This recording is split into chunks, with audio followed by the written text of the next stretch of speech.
எவனும் தேவையில்லை உனக்கு, எவளும் தேவையில்லை. அவன் வேணும், இவன் வேணும், வேண்டாம். திருப்பி ஒருத்தரை கர்த்தர் வாழ்க்கையில விட்டு தூரம் வச்சுட்டாரா, தள்ளி வச்சுட்டாரா, திருப்பி அவனை சேர்த்தாத, திருப்பி அவளை சேர்த்தாத. ஒரு நண்பன் உனக்கு பின்னாடி பேசி உனக்கு உபத்திரவம் செய்து ஓடி போயிட்டானா, இல்ல வேற சேர்க்கை கூட சுத்திட்டானா, என் க்ளோஸ் ஃப்ரெண்டு, என்னோட ஃப்ரெண்டு பார்த்தா எனக்கே அந்த இன்னொரு ஆப்போசிட் ஃப்ரெண்டு கூட சேர்ந்து, இல்ல என்னோட மியூச்சுவல் ஃப்ரெண்டு கூட சேர்ந்தே என்னை கவனிக்க மாட்டேன்றான் பாஸ்டர், என்னை பார்க்க மாட்டேன்றான் பாஸ்டர், என்ன பேச. திருப்பி அவனை சேர்த்தாது, திருப்பி அவன் கூட இருக்காத.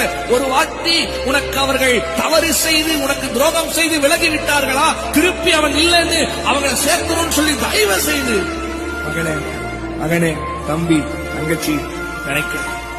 போனது போனதாக இருக்கட்டும். கர்த்தர் உனக்கு புதிதான கிருபையை கொடுக்கிறார்.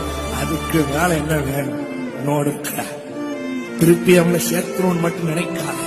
கர்த்தரா, அவங்க இல்லாம நல்லா தான் இருக்கிறீங்க, சமாதானம் தான் இருக்கிறீங்க, ஒன்னும் உங்களுக்கு ஆசீர்வாத குறைவில்லையே, ஒன்னும் நீ ஒண்ணு சோறு இல்லாம ரோட்ல தெரியலையே, நல்லா அது காட்டிலும் அவன் இருந்த போது காட்டிலும் இப்போ நல்லா தானே இருக்கிற. So don't worry. உன் கிருபை உன்னை நடத்தி வந்தார்ல, சுமந்து வந்தார்ல, அவர் உனக்கு நல்லவராக இருக்கிறார், உனக்கு நன்மை செய்வார். தைரியம் மாறி